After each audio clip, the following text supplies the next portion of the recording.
Good evening. Ayan, oh, may baby girl kami. Baby girl, Aliyah Joy. Ayan, pinanganak si baby ng 10:42 p.m.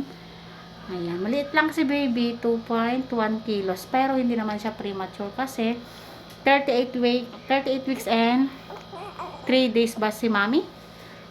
5 days pala. 38 weeks and 5 days si mommy. Pero ayan si baby, good cry. Hindi naman siya pulupot. Ayan. Nibigay na may initial vaccine kay baby. Ayun yung si Hepa B, vitamin K, and eye ointment sa mata. Ayan. Ang bilis-bilis ni mami ng anak. Pagdating niya, magpapa-IE lang sana siya. Kaso, hindi niya ramdam. Andyan na pala yung baby niya.